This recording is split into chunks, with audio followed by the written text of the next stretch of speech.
मेरी शादी एक अनपढ़ से हुई थी, जबकि मैं पढ़ी लिखी थी। सच बताऊं तो मेरा ख्वाब था कि एक पढ़ा लिखा इंसान से शादी करने का और जो बहुत अच्छा कमाता हो। लेकिन कुछ घर की मजबूरियां थीं जिसकी वजह से मेरी शादी अनपढ़ से हो गई। मुझे इससे बदबू आती थी। इसका काम कोई अच्छा तो नहीं था।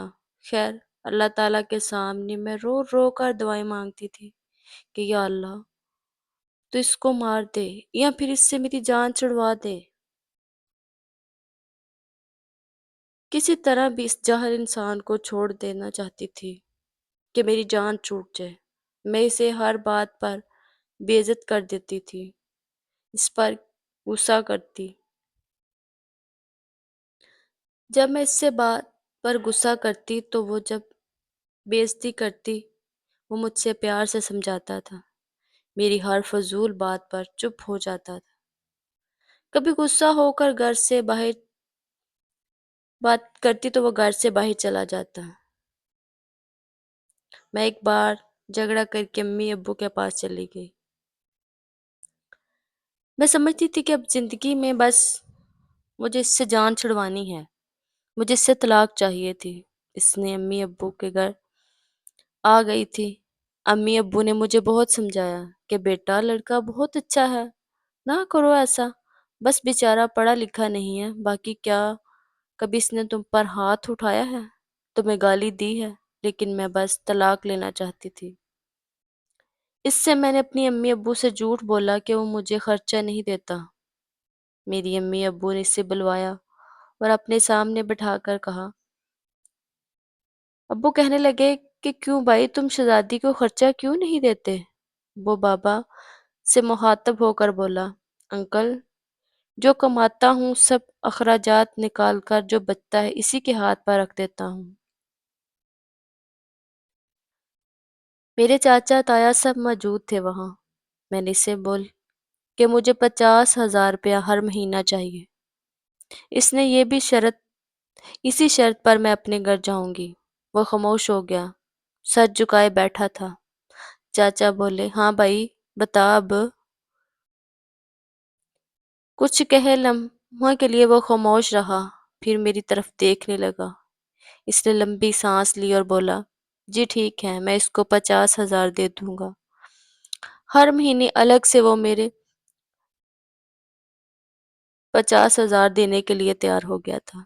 मैंने इसे दिल में इतनी गालियां दी, तुम्हें कमीने इंसान, तुम्हारा तो मैं जीना हराम कर दूंगी। इसके साथ चली आई। बिजली, पानी, गैस बिल, राशन, सब कुछ अखराजात थे। खैर, मुझे हर महीने 50,000 दे देता था। मैंने कहा मुझे आईफोन लेकर दें। मैं इसे तंग करना चाहती थी और वो मुझे आखिर तंग आकर तलाक दे दे। वो मुस्कुराया और मेरे पांव पकड़ लिए। बोला, परेशान ना हो, तुम्हें बस ले दूंगा। मुझे छोड़कर जाने की बात ना किया करो। तुम जो कहोगी वो करूंगा। मैं इसके जीने हराम किया हुआ था। इसके खाने में कभी मिर्चें ज्यादा डाल देती और कभी नमक। वो थका हारा काम से आता, खाना खाकर बेहोशी की तरह सो जाता। न जाने वो क्या कौन सा काम करता था। मैं जितनी नफरत करती थी इस शख्स से, वो उतनी ही मोहब्बत करता था मुझसे। मैं एक दिन अपनी दोस्त के साथ शहर में शॉपिंग करने जा रही थी।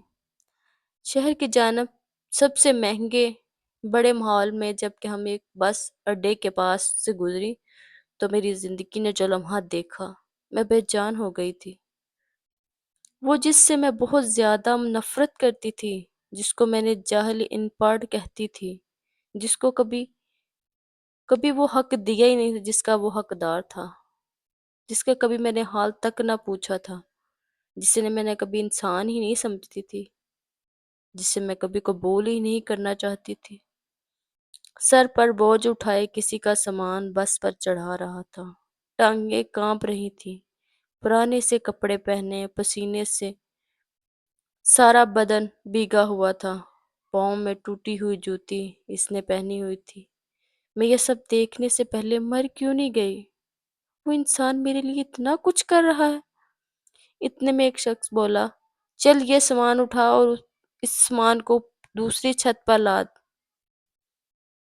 اس کو شاید بھوک لگی ہوئی تھی، ہاتھ میں روٹی پکڑی، رول کیے ہوا، 7 روٹی بھی کھا رہا تھا، 7 سامان اٹھا رہا تھا۔ میں قربان جاؤں میرے اللہ، وہ میرے لیے کس حد سے گزر رہا تھا۔ میری آنکھوں سے آنسو نکل آئے، انہی آنسوؤں کے ساتھ میں اس کا کام ختم ہوتا دیکھ رہی تھی۔ سائٹ پر ہو جب اس کا کام ختم ہو گیا، سائٹ پر ایک دکان کے سامنے زمین پر بیٹھ گیا۔ اس میں کتنی بے بسی اور تھکن تھی، اس میں سارا دن وہاں اتنا کام کیا تھا اور رات کو میری باتیں بھی سنتا تھا۔ وہ میری کون کون سی باتیں برداشت کرتا تھا، بعد میں اس دنیا سے لڑتا، اس ظالم دنیا سے لڑتا جس میں کوئی احساس نہیں تھا۔ وہ صرف اسی وجہ سے لڑ رہا تھا کہ کہیں وہ مجھے نہ دھوکا دے۔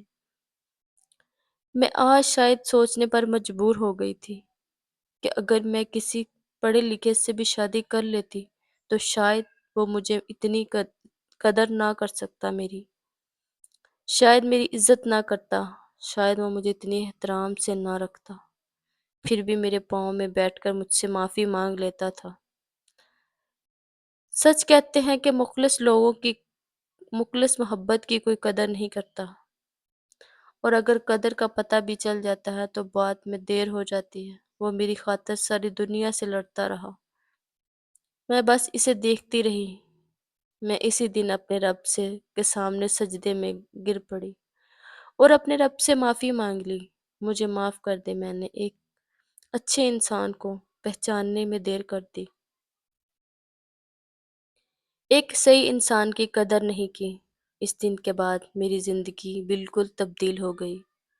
میں نے کم چیزوں میں خوش رہنا شروع کر دیا، اور یقین کریں میری زندگی خوشحال ہو گئی، مجھے سکون آنے لگا کیونکہ میرے شوہر میری عزت کرتا تھا۔ الحمدللہ آج میں بھی اپنے شوہر کی بہت عزت کرتی ہوں، اس سے بہت محبت کرتی ہوں، اور ہماری زندگی میں بہت اچھا گزارا ہو رہا ہے۔ آخر میں آپ سب سے یہی کہوں گی، یہ ہے وہ آپ رب کی فیصلے پر جو ایک دفعہ راضی ہو کر دیکھیں، آپ کو کتنا سکون ملے گا جس کا آپ نے کبھی تصور بھی نہیں کیا ہوگا۔ جو اس نے دیا ہے اسی پر راضی ہو کر دیکھیں، پھر دیکھیں کیسے زندگی آپ کی خوشحال ہو جاتی ہے۔